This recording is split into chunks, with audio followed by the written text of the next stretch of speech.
अगर आपको हर बार दोषी महसूस कराया जाता है, अगर आपकी अच्छाई का सबसे ज्यादा फायदा उठाया जाता है और अगर आपको वो इंसान सबसे ज्यादा तोड़ता है जिसे आप सबसे ज्यादा समझते हैं, तो माफ कीजिए, आप प्यार में नहीं किसी मैनिपुलेटर के जाल में फंसे हुए हैं। मैनिपुलेटर्स आपको इमोशनली कंट्रोल नहीं करते, वो आपकी आइडेंटिटी मिटाते हैं, आपकी सेल्फ वर्थ निगल जाते हैं और आपको खुद पे ही शक करवाते हैं। और सबसे खतरनाक बात ये है कि वो ये सब बड़े प्यार से, बड़े मासूम अंदाज में करते हैं। मैनिपुलेटर्स को पहचानना आसान नहीं होता क्योंकि वो रोते भी हैं, गले भी लगते हैं और आपको ऐसा भी फील करवाते हैं कि आप उनके बिना कुछ नहीं। लेकिन आज के इस वीडियो देखने के बाद आप न सिर्फ उनकी हर चाल को पहचानेंगे बल्कि उससे निकलने का मन और हिम्मत भी पा जाएंगे। आज हम बात करेंगे मैनिपुलेटर्स की 5 सबसे खतरनाक साइकोलॉजिकल चालों की और हर चाल के बाद मिलेगा आपको एक प्रैक्टिकल साइकोलॉजिकल सॉल्यूशन, ताकि आप सिर्फ समझे नहीं बल्कि खुद को इन इमोशनल जालों से बचाना सीखें। तो चलिए शुरू करते हैं।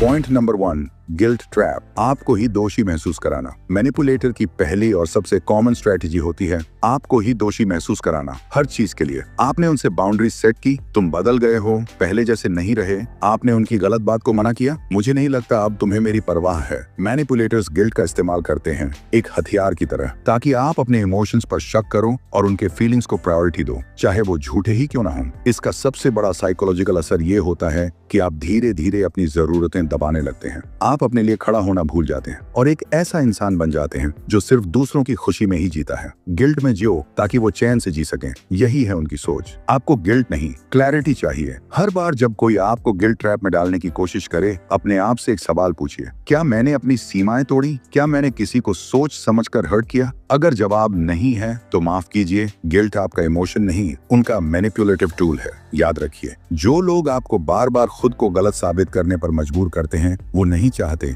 कि आप सही हों, वो चाहते हैं कि आप हमेशा झुके रहें। पॉइंट नंबर 2, साइलेंट कंट्रोल, आपकी आजादी को धीरे धीरे निगल जाना। मैनिपुलेटर की दूसरी सबसे खतरनाक चाल होती है आपकी फ्रीडम को केयर के नाम पर कंट्रोल करना। वो आपसे नहीं कहेंगे कि तुम ये मत करो, बल्कि वो कहेंगे, मुझे बस तुम्हारी फिक्र है, मैं चाहता हूँ कि तुम सेफ रहो, तुम्हारे साथ कुछ गलत ना हो, इसलिए मैं ऐसा कह रहा हूँ। धीरे धीरे वो डिसाइड करने लगते हैं कि आप किससे बात करें, क्या पहने, क्या पोस्ट करें, किससे मिलें और कब घर लौटें। और आप कंफ्यूज हो जाते हैं क्योंकि बाहर से तो ये सब प्यार जैसा लगता है, लेकिन अंदर से ये एक इनविजिबल केज है। साइकोलॉजी में इसे कहती है ग्रेजुअल बाउंड्री इन्वेजन, जहां बाउंड्रीज एकदम से नहीं तोड़ी जाती बल्कि धीरे धीरे आपकी पर्सनल स्पेस को श्रिंक किया जाता है, इतना कि एक दिन आपको खुद की ही आवाज सुनाई देना बंद हो जाती है। जब भी कोई आपको केयर के नाम पर कंट्रोल करने की कोशिश करे, एक काम कीजिए, उस केयर में आपकी चॉइस बची है या नहीं। अगर हर बार नहीं होता है तो जान लीजिए वो केयर नहीं, डिस्गाइज्ड कंट्रोल है। और ध्यान से सुनिए, सच्चा रिश्ता कभी आपकी आवाज बंद नहीं करता,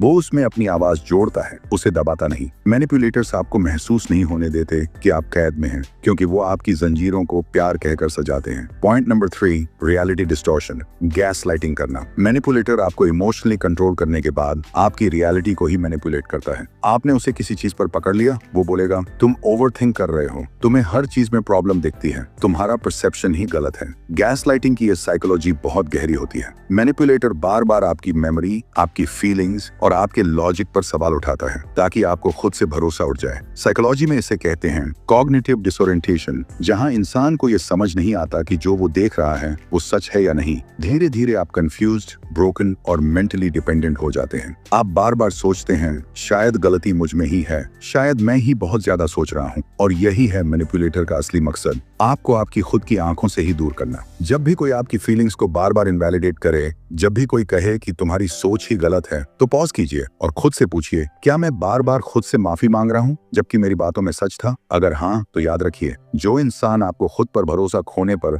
मजबूर कर दे, वो कभी भी आपकी भलाई नहीं चाहता, वो बस आपकी आजादी से डरता है। गैस लाइटिंग आपको पागल नहीं बनाता, ये आपको इतना खोखला करता है कि आप सवाल करना ही छोड़ देते हैं। लेकिन अगर आपने सवाल करना फिर से शुरू कर दिया, तो उसी पल उसकी मैनिपुलेशन की ताकत टूट जाती है। पॉइंट नंबर 4, लव बॉम्बिंग, जरूरत से ज्यादा प्यार देकर आपको बांधना। मैनिपुलेटर की ये चाल सबसे पहले बेहद खूबसूरत लगती है। वो आपको इतना प्यार देगा, इतना ध्यान देगा कि आपको लगेगा अब तक जो नहीं मिला वो ये इंसान दे रहा है। शुरुआत में हर बात में आप, हर फोन कॉल पर केयर, हर टेक्स्ट में अफेक्शन, मानो वो आपको पूरा भर देना चाहता हो। लेकिन साइकोलॉजी कहती है excessive idealisation is a trap, not a gift. Love bombing में मैनिपुलेटर आपकी इमोशनल जरूरतों का मैप बना लेता है और फिर उस पर कब्जा कर लेता है। वो जान जाता है कि आप क्या सुनना चाहते हैं, क्या महसूस करना चाहते हैं, और वो सब आपको देता है सिर्फ इसलिए ताकि आप उसकी ग्रेविटी में फंस जाएं। और फिर धीरे धीरे वो अटेंशन कम करता है, आपसे डिस्टेंस बनाता है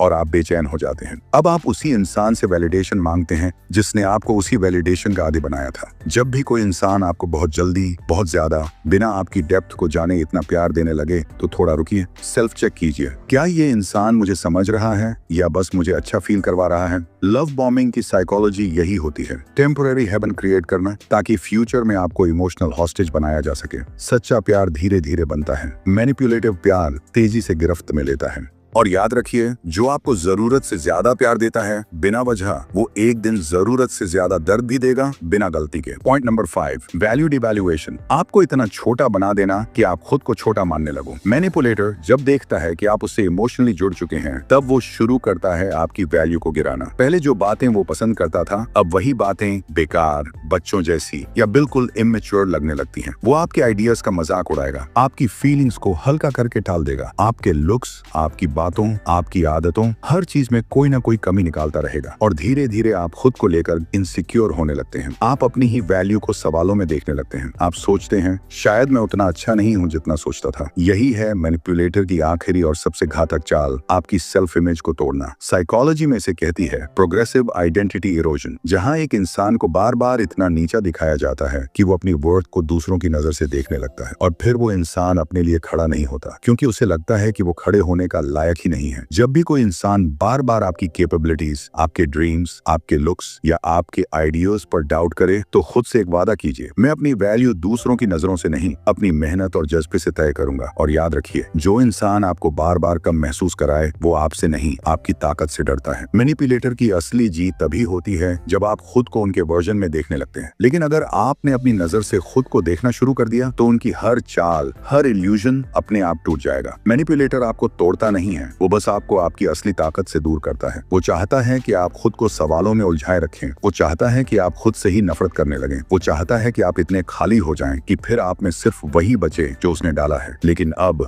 फैसला आपके हाथ में है। या तो आप इस जाल में फंसे रहिए जहां आपकी वैल्यू उनकी मर्जी से तय होती है, जहां आपका दर्द उनकी सहूलियत पर टिका होता है, और जहां आपकी पहचान किसी और की शैडो बनकर रह जाती है। या फिर उठिए, खुद को वापस पाने के लिए उनसे नहीं, खुद से लड़िए। क्योंकि एक बार जब आप अपने वर्थ को समझ लेते हैं, तो कोई भी मैनिपुलेटर, कोई भी इल्यूजन आपको जकड़ नहीं सकता। और सुनिए, आप में बहुत ताकत है, इतनी ताकत कि अगर आप खुद के साथ खड़े हो जाएं, तो पूरी दुनिया को झुकना पड़ेगा। बस एक फैसला चाहिए, खुद को चुनने का। अगर आपने भी कभी किसी मैनिपुलेटर के हाथों टूटने के बाद खुद को दोबारा जोड़ने की हिम्मत दिखाई है, तो नीचे कमेंट करके लिखिए परम योद्धा। क्योंकि आप सिर्फ एक इंसान नहीं, आप उस लड़ाई का वॉरियर हैं जो बाहर से नहीं, अंदर से लड़ी जाती है। और अगर आपको लगा कि ये वीडियो आपके अंदर कुछ बदल रहा है, आपके सोचने का नजरिया बदल रहा है, तो लाइक जरूर कीजिए और सब्सक्राइब कीजिए, ताकि जब अगली बार कोई आपको तोड़ने आए, आपके पास पहले से ही वो हथियार हो जो दिल, दिमाग और आत्मा से जुड़ा हो।